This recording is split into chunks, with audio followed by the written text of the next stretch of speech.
Recording. Yeah, so no, people apparently have asked for like captions on videos, so we're just doing that now.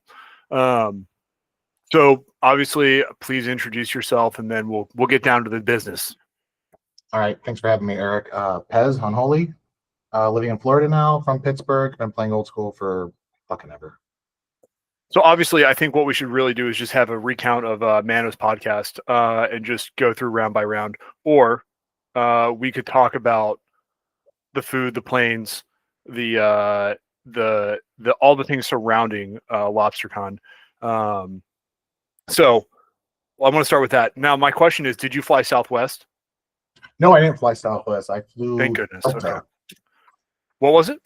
Delta.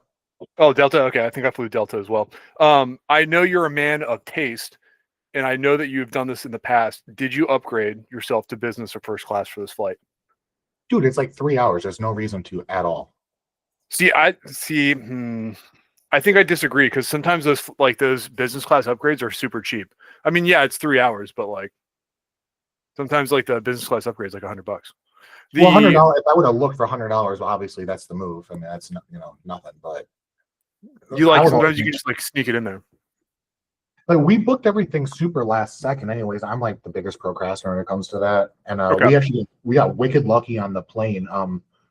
Like some of the weird things that kind of lined up for this trip I wanted to say is that so we had the exact same row and seat up and back and like the same departure time and arrival time and everything. So I thought that was like kind of a sign right there. Did you choose that, or did you do like the complete budget, like you can pick my seat for me plane ticket? We picked it, but they weren't taken. Like row 13 wasn't taken, seats A and C weren't taken. And 13, you do this. Okay, hold on. We'll come back to that. Oh yeah, we did the split. You don't do the split with your girl? No, I don't do the split. Here's what I do.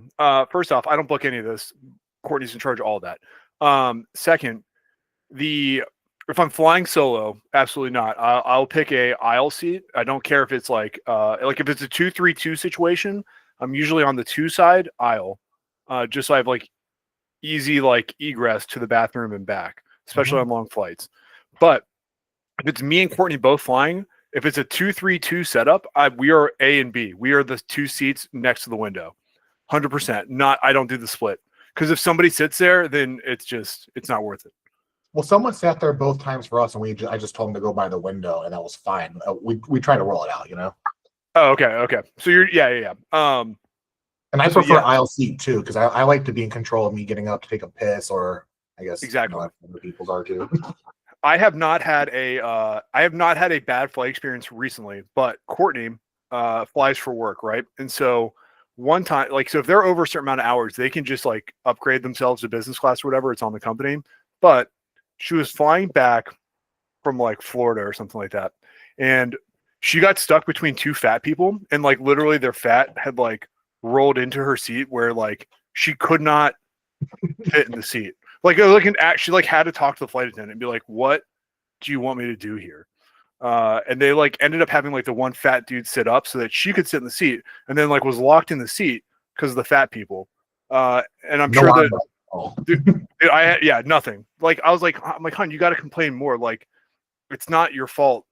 It's like those people were fat before. It's not like they woke up fat like the first day. You know what I mean? They're not going to be surprised whatever outcome happens. Right. Yeah. So like you should have complained for an upgrade because it's ridiculous. Like they knew what they were doing. They should have bought the extra seat. And a lot of like airplanes now or airlines now will give you the second seat discounted if you're a fat fuck. So luckily that didn't happen to you guys. So you guys always do oh man, I could never do the middle seat like that. Well, I didn't do the middle seat. She did. And this was the second time we ever flew. So it's kind of just like trying it out to see how it would go. Okay. And she's not very big. I mean, she's like 5 foot tall, so it wasn't too much of a problem for her to be in the middle. That's fair, dude. I could never do it. I'd have to have both elbow rests. I'd be elbowing people all day. Uneventful flight. Did you watch a movie on the flight? That's the real question. And if so, what movie? I actually listened to podcasts. She watched a movie. She watched what the hell is that unicorn movie? Death of the Unicorn. Yeah, Paul Rudd. I thought on the airplane. Hilarious, yeah. It was pretty good actually. I watched it on the way back. It wasn't Okay. bad. All right. Excellent. Yeah.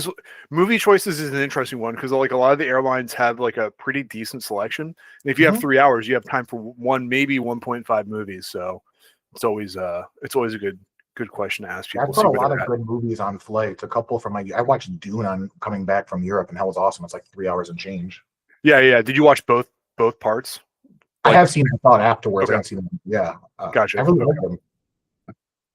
Yeah, the new Dune is pretty good. It's closer to the book than original Dune, if you will. So flights. It seems like flights went well. Here's another question I have for you. This really determines a person. How early do you get to the airport? Oh, we were there. We left here at 5, and we were in Boston by like 9. No. Like what? How much time do you give yourself at the airport? Like, we were actually the very last ones on the plane. We almost missed it. Never. Really? Never. You're that guy. I don't know how you do that. Like I feel like you're a I think you're similar to me in certain ways where you like want to be in control of situations. But how can you be in control if you're going to be late? Well, I am in control. I did all the math. I showed up exactly the right time. I didn't miss the plane. I show up after all the bullshit. I show up perfect time. I'd be sweating. But on the same hand, I also hate when people like congregate whenever it's not their grouping yet. Oh yeah, that happens. I hate that shit too. I bypassed all that. Yeah. Okay. All right. I just needed to know. What podcast did you listen to on the way up? ATC, unfortunately. Okay. Well, I mean, like you had to prep, right? Where did you guys stay in what day did you guys come up? Did you come up early? We came in Wednesday because Thursday with you, we were like jam-packed all day. I had a bunch of shit to do on Thursday. Okay. All right. Yeah. I think our plan was similar on Thursday. We'll leave Thursday night out, but okay, you guys came up Wednesday.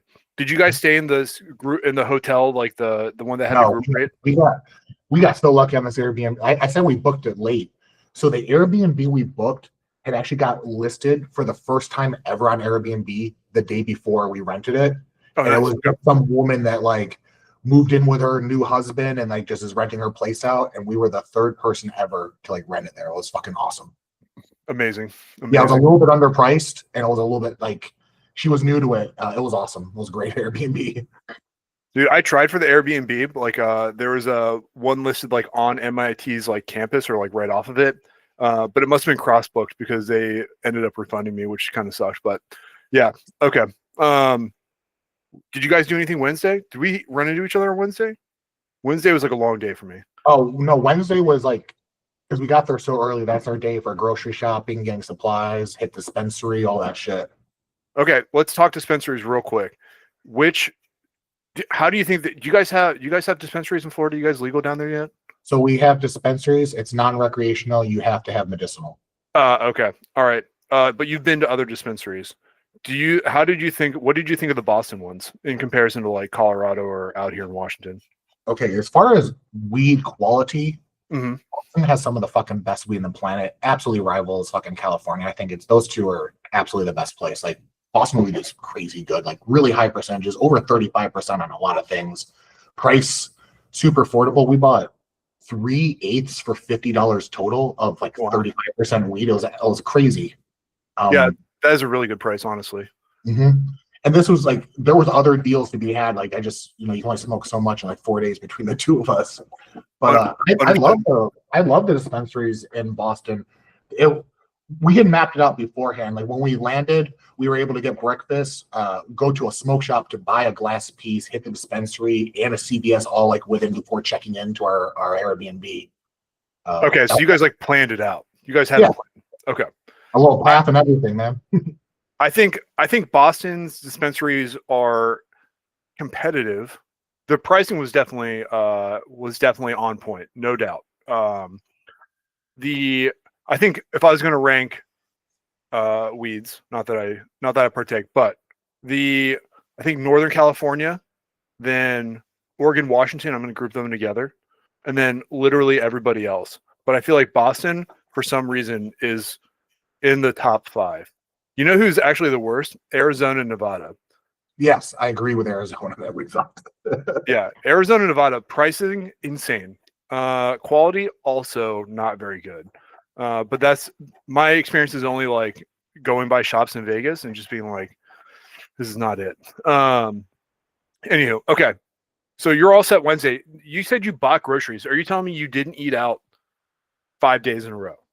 We Wednesday, did eat Thursday, out. Friday, We plan it. I'm not going to eat every single meal. And like this is a long Magic tournament. I played 13 rounds, so I wanted to make sure I was fully hydrated, fully with good food.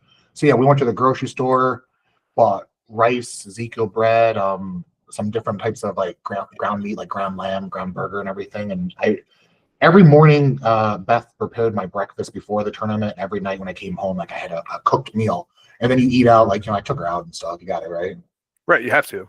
I mean, but incredible. Like she was just like support teaming you the entire time. Like, oh, absolutely. I couldn't have done this meals on without her. Yeah, she came here last year, like the year before, and it worked out so well that I was like, it's the part of the formula now. I won't ever deviate from that. No, that's fair. That's like I think like people like definitely run out of steam towards the end of like long tournaments because they just like don't eat, or like their like entire meal for the day is like the lobster roll that rolls out at like 2:00. And that is for sure a mistake.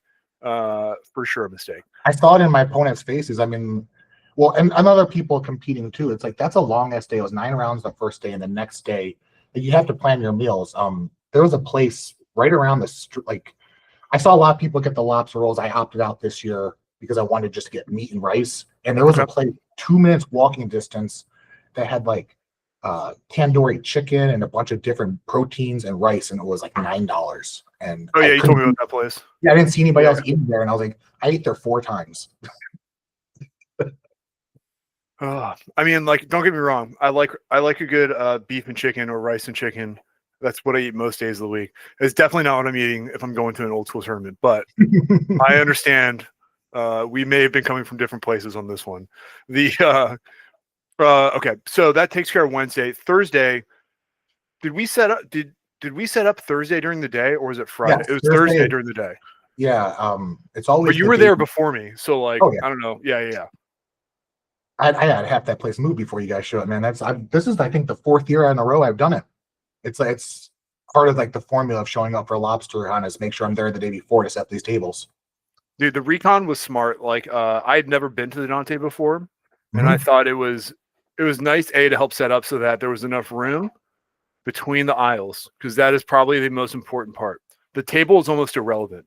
It is how far back can you push the seat. That is truly what I think matters in a tournament. But yeah, I agree with you. Like, I think I'm scheduled to come back out this next year, 2026, and I will probably be part of the setup crew again if Dave will have me. Yeah, you know what I mean. So, well, every year it's kind of a hodgepodge of just whoever shows up after like lunch or whatever. And this year was the most streamlined with you and fucking Matthias helping me. That was actually ideal. Yeah, no, it was good. Slanthon was there because he ended up like I think setting the entire database for the Friday that day, which was kind of smart on his part. So, and then we would be remiss without talking about the duress crew who came in and effectively. Okay, so in my opinion, I've been to a few GPs, but I've been to a lot of Star City games because I used to live in Texas. And honestly, I feel like their setup was on the exact same level, if not slightly better. Like as far as like how many cameras they had. So like they had the overheads and then the behind the head ones. I haven't listened to the commentary yet, but to me that was like a professional level setup what those guys had going on. That was the most professional I've seen. Even playing up there, them giving me the directions on what to do, how to do life totals and everything, when to start our matches. It was extremely. They did that for you? Like what? Yeah. Talk me through that because I've never been in such a position. So I was about to play my match both times. I was feature match, and they walk up to me and they ask if you want to go. They don't tell you. They ask if you'd like to go. So you have the option to decline. And when you're up there, they say we're going to start a couple of minutes after the round. You'll get the time back. They were just very straightforward with everything. Like at no point did I not know what was going on. Right. Okay. And I've been in other ones where you're a little bit like, what the hell is going on? Can we start? And you're like, can we start? And I wasn't asking questions. They were telling me what to do. Nice. Yeah. I mean, it was I like how they had the commentators like literally up a floor in a room, so they Mhm. weren't like within hearing shot of you guys. And it was also it was a good setup in that you guys were above everybody else, but close enough that people could like kind of spectate you guys, but without like somebody being like right over your shoulder. And then the secret place to bird dog you guys was actually the second level to watch the actual games. That's my opinion. But yeah, so that okay, interesting setup. So just wanted to give Duress Crew their kudos on that. I know some people were complaining about the stream cutting in and out, but that building is old That's as not fuck. them, So though. That's the Wi-Fi of yeah, like the area. That was nothing. And I'm pretty sure they have the rest of the footage that isn't cut out that they're going to edit at some point. yeah, no, there. So that computer that was, so you sat on the one side. That computer that was off to your right, that was locally recording everything. Okay. So my understanding is that they're like gonna put those on YouTube at some point. That's when I'm actually gonna watch some of this. Okay. And we set up upstairs, which was fine. Thursday night, I'm gonna leave it as redacted. And then obviously I feel like we've already talked Friday, but what did you go out to eat Thursday night or did you eat at home? No, we went out. We went to somewhere called the Oyster Bar. It was right. Okay. It was right in Cambridge. It was awesome. My old lady's like never had clams on a shell or never had a lobster roll or anything, so it was like Okay. super awesome to be able to give her that the first time. And it was Must- pretty quiet must be. there. Yeah, it was chill. Our waitress was super cute and like nice to us, took pictures of us and stuff. It was a good night. Nice, nice. And then I think we all know how Friday turned out. And you already ate at that tandoori place night before. So do you drink? You don't drink, do you? Not normally. Infrequently, like an Yeah. infrequent. Like you're not like, oh, let me crack a beer open when I get home. From No, work. no, no. Only Okay. when like they present themselves for me, like someone has to buy me a beer for me to do it. I drank maybe 4 beers total. The entire weekend? Yeah. Amazing. Amazing. Okay. Yeah. I was like, it's almost like you almost want to treat it like performance where you're like, oh, shouldn't have too many beers just in case I got to play tomorrow. I was just curious about that one as well. So we get to Friday. We already know what happened there. We already talked Friday lunch. What did we do something Friday? No, Friday night before we left. Literally, dude, you did the best. I'm gonna tell this part. You did like the best Irish goodbye I've ever fucking seen.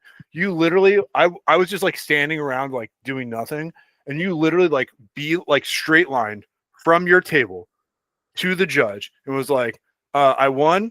And then you're like, somebody just text me if I'm on for tomorrow. And then you literally just walked out. You didn't even wait for a response from that dude. You were just like gone. Like didn't just like literally I watched you walk straight out the door. And then like ended up texting you a little bit later. But amazing. Incredible discipline. I would have never been able to do it. Oh, when I'm done, I'm done. That's it. Dude, obviously. Did you go out to eat Friday night or did you stay in? No, I walked back to the Airbnb and I had texted the old lady like right after I got the door, and she had an amazing spread for me by the time I got home. It was awesome. Did she hang out Friday or did she like go No, do like, Saturday. Friday had work. You know what I'm saying? Like yeah. I didn't really want to have to like entertain her and make sure that everything was cool. So the plan was Friday for her to like hang out the Airbnb and watch fucking Grey's Anatomy the entire time. And then Saturday was going to be the Threes event. So we're going to kick it all there. But plans got a little changed. Obvious. The okay. All right. And then obviously good night's sleep, showing up Saturday. We all know how Saturday went. Saturday night, what are you doing to celebrate? Yeah, we left very, very quickly out of there. We went I saw that part too. There's a place called H Mart. It's a Korean grocery store. They're prevalent out this way. Yeah. Okay, yeah, that's new shit to me in here in Florida. Okay. But their sashimi selection was like fucking awesome, and we went there and like spent like $80 and just bought a bunch of sashimi and just gorged ourselves. Nice, excellent celebration. And then, did you fly back Sunday, or did you hang out in Boston on Sunday? We flew back again in the morning. We like were up at 5 o'clock in the morning and just were out. I was back in my house in Florida like 10:30, feeding the cat. Amazing. When you go somewhere, do you have somebody stay at your place to like take care of your cats, or you just have somebody show up, take care of the cats? Like, what is your cat situation? Like, how do you do it? Because I can tell you what we have to do. We have more than me. I only have 3. I have a lot of water feeders and all that stuff, so they're Okay. cool. They're And good it's for 3 fine days. if They one can of just them do it. dies, it's cool. It's like I have half a cat too much right now, so I say like, if one of them goes, it's fine. Okay. All right. Fine. We disagree, but that's okay. Dude, I like literally, I have somebody stay at my house. Yeah, Like, you and said they, you had or something come up, or yeah, like my parents were supposed to come out, but it's the dad had like a health issue, so he didn't show up. So I'm like scrambling last minute. And I'm just like, because not only do I need somebody to stay at my house, but they need to understand the 6-page single space document that my wife has typed up with regards to the cats. You're like, oh, is there house stuff in there? No, it's just cat stuff. There's another separate annex that is for like stuff in the house because I have like a security system and shit. Okay, I was just curious about how other people do it. I could never leave. I could leave the cats for one night, but definitely I couldn't do 3 days. The cats would murder themselves. Really? Absolutely. Wow. Dude, because they're pandemic cats, so like they've never not had a human around for that long. That's probably makes more sense actually. slightly more sense. The okay, so we're like through. You know what I do is those pheromones. It's like a thing you plug into the wall. It's got pheromones in it to like chill your cats out. Yes. So one of my cats is really fucking high strung, so it's more for him. But then the other ones get it too, and we'll do that if we're gone for a couple days.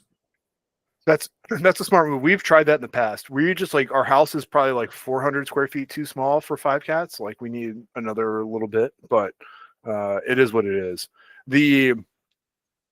So here's what I think where the interesting conversation is. And I can't remember if Mano covered this. I just listened to your guys' podcast right before doing this. But now that you've like got a shark, right? Like you've been to the mountaintop.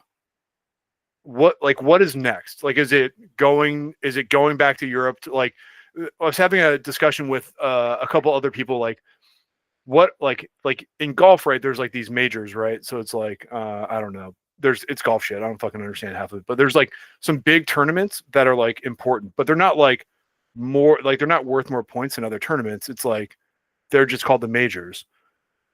Now that you've gotten one of those majors done, is the idea go to play the other majors, or what do you think's next for Pez with regards to old school? I've actually been thinking about this a lot. There's a lot of things next, like as far as goals, I think I'm just at the exact same place I've always been. I like to play competitive Magic, but obviously, yeah, I'd love to go to Europe more. I mean, I think all of us would, but just work and everything. But I got a couple invites, so like I'll be going to NoobCon. I'm super stoked for that. It's been a couple years since I've been over there, and I'll go to Fish Liver. They were so cool, dude. They like immediately on my Facebook they posted like a plane ticket and like one night accommodation if you just go to the tournament. I was like, dude, fuck yeah, let's do it. You're like, I mean, no, yeah. Fish Liver should be good. That is on my list to go to. My list is Upton Troll Cup if I can get an invite someday. There's one other tournament in Europe that I'm like super want to go to. I want to go to BSK. I want to go back. I want to see that one. Those are kind of two on my list. But also, if the team trios thing, if the world team unified goes, I think that's going to be in LobsterCon at some year. But if that goes back to like London or someplace that's like relatively easy to get to, I'm in for that shit. That was one of the best tournaments ever. I also want to make it to the UK. I'd love to go hang out with the brothers. I want to go to all the tournaments, but there's just not enough time. There's not enough money for everything. Yeah, time, money, effort. It's always one of them's got to give. So I hear you on that one. Speaking of that, Florida tournaments ever? We're kind of now starting to talk about it. There's a lot of us spread out through the whole state, kind of more than we realized this other time, because there was multiples at LobsterCon. We were supposed to talk about on Saturday, like how we're going to arrange this big new tournament. Things got a little bit derailed, but we would love to have a tournament for all Florida. It's just, it's just hard to put together, man. It is. I think people don't realize like how big Florida is. Like it takes an entire day, maybe slightly plus, to go from like Key West up to like what's on the border. It's not Tallahassee. Whatever the border between Georgia and Florida is. That That is like a long ass drive. I've done that once in my life, and It's I'll a never long do ass it drive again. for me to go to one of their meetups. Like I live in Clearwater. Oh, okay, okay. The Orlando crew meets a little bit deeper in Orlando. I've done it 3 times. Every time it's taken me 3 hours and change going through like the Disney traffic. And I look on the piece on the map and everything. It's like, oh, an hour and some change. It's not so bad. It's 3 every fucking time. Yeah, you're all like, I'm sure Disney traffic is just horrendous, like literally year round, minus like probably like hurricane season. So like now should be okay, probably, but like, yeah, no, I get it. I couldn't. There's no way I'm driving an hour to do a meetup. It would just. I drive like 45 minutes, and that's more than enough. Barely do it. The okay, okay. So we've talked. What's next? What else? What else do you want to talk about? Did I miss anything? Did I miss anything? I don't think I did. This is why I don't do a timeline or an outline, Pez, because otherwise.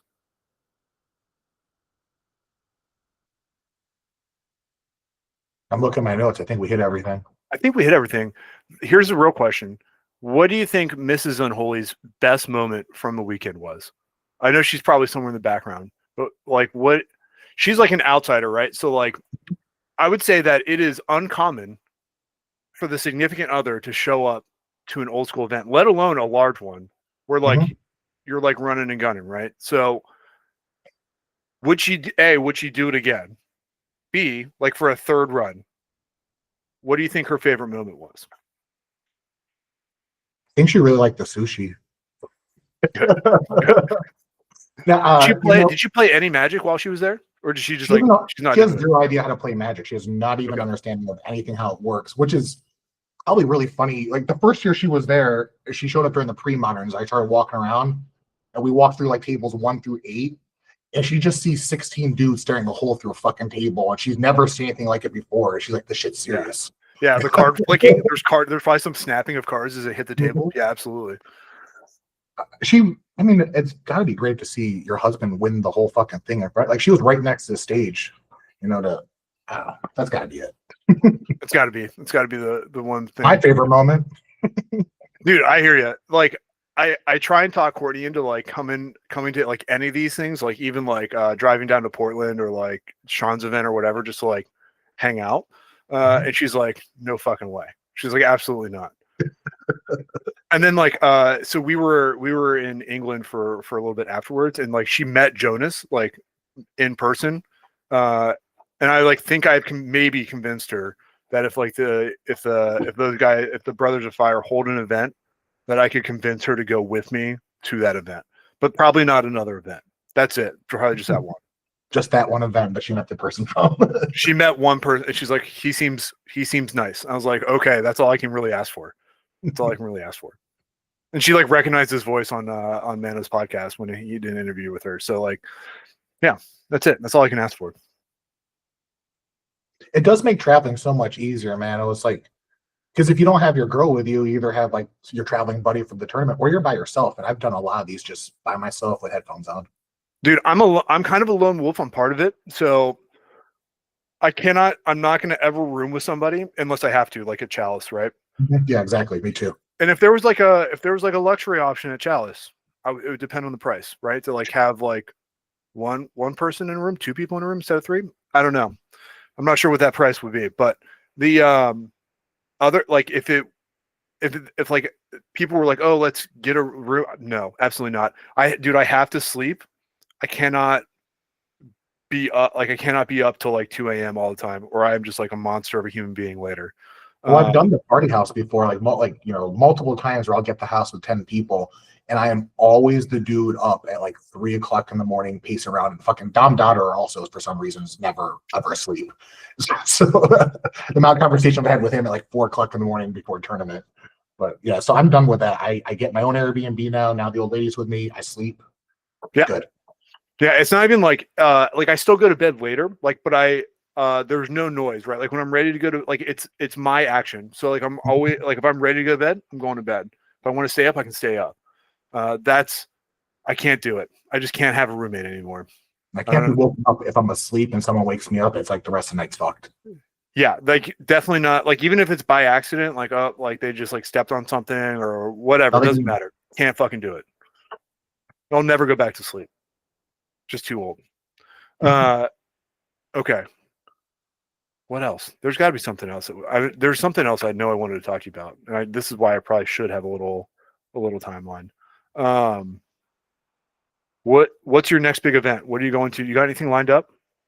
Oh, not until Easter, man. We got the Oh, barbershop. just NoobCon and Easter. Oh, that's right. You have like real work you have to do. You're like real shit. Season's coming up, so we'll be doing that, and then afterwards, Easter, I'll be doing NoobCon. I don't think I'm going to be able to go to GloryCon. I'm not on the invite list, but it's just hard for me to go up that way now, being all the way in Florida. Yeah, because like you could drive. It's like 23 hours, I want to say. Because the flight was annoying. Like I had to fly into Philly last time and ride in with somebody there, and I just happened to stay at their Airbnb, so I got 0 fucking sleep there, and it's a lot. Yeah, that's okay. So that is a problem with Gettysburg in general, right? Like your options. If I was gonna fly in for GloryCon, I personally would fly into Harrisburg International. But I like am from that area, so I would know to fly into there, right? If you're not from the area, you fly into Baltimore. And it's about the same drive. So if you fly into BWI, it's like an hour and 15 minutes. You just go like straight north, right? On like 15. That is the actual play. Philly is never the play. It's never proper to fly into Philly. Ever. Even if you're going to Philly, it's probably not proper. You should reconsider your options. I enjoyed the road trip with my buddy though. So I'm sure it was good. Philly is like kind of the worst. Pittsburgh, I think Pittsburgh's better than Philly. I agree. Minus some cheesesteak issues, but like if I had to go to one of those two to like live, Pittsburgh. Absolutely. Yeah. Eternal weekend. Not even a question. It's not even eternal weekend. Like literally, I would just rather live in Pittsburgh than live in Philly. 100%. You can buy like a mansion there for like nothing because nobody like lives there anymore. So it'd be fine. It almost happened. That's the only reason I know that the housing at one point was very cheap in 2021. So, okay. What closing thoughts? What do you got? Are you going to any tournaments when you come up? Not, dude, nothing till Vegas. Are you going to Vegas? Oh, wait, yeah, I'm going to fucking Vegas in January. All right, I'll see you in fucking Vegas. I'm gonna stay at the Nugget. Okay, so don't. Shit. That's what I'm saying too. Yeah, stay at the Nugget, right? Don't stay at Circus. Like I did it. I'm alive, but like, dude, I don't know. I don't think I could do it again. The Nugget is nice. Is Mrs. Unholy coming with you? Of course, yeah. She's stoked about it. Okay, I might change my. It depends on how much money you want to blow. Maybe not stay at the Nugget. It depends. You've been to Vegas before, right? Yes. Okay. Has she been to Vegas before? Not really. Ooh, okay. I would maybe consider staying on the Strip, like in the new, like Bellagio, Caesars. It depends on if she's into gambling or not. Like if you want to see, like you got to go down and see like the fucking water show in the pond outside the Bellagio. The Venetian's super nice. I am considering staying there for a not old school event. And then like Vidara is out that way too. I don't know. I would maybe the Flamingo twice. I like that place. You like the Flamingo? I've never stayed at the Flamingo. Oh, it's cool. It's like the one where all the gangsters were at and stuff, and there's secret passages and shit. I don't know where any of them are, but I heard. And I'm gonna have to talk to Urbano about that. Okay. All right. I'll see you in Vegas. I'm pretty excited about that. 4 strips. 4 strips. First off, we're back on, boys. Put the Suchis away. Maybe I think there's an argument that you could play Suchis in 4 strips. In shops. Yeah, in shops. I think okay. I think you can play Suchi in 4 strip. I think Simon Christie has made me a believer in that idea, and I think it gets really good when you have workshops. But that's me. I don't know. I think now that a bunch of Americans have bought Suchis, they need something to do with them, and I think we're going to see more Suchis in workshops lists. It just depends on what you're trying to do. I mean, Suchi's a great card, but that 4 mana after the disenchant is a lot. So it is, but you got your factories. You can have a fireball. The reason why I like it, in the shop stack, you can play them turn 1, so if they kill them, it doesn't matter because I'm not in so much gas. But what else are you putting them in other than that deck in 4 strength? No, just shops list. Oh yeah, it's great. No, you no, need no other deck. I think really wants. I think you play another creature instead of a Suchi. yeah, like, I don't think they're good in the sideboard to swap out like your Serendibs on Abyss plan or anything. I don't like that with Suchi. No, no, no, no. There's other things to be doing that deal with the Abyss than play a Suchi. Okay. All right, man. I think we Yeah, did bro, it. fun. Yeah, I appreciate you, brother. All right, awesome. Enjoy the rest of your night, which is getting pretty late for you. And I will see you in Vegas, and maybe before that. Who knows? Yep, later on, bros. Later, dude.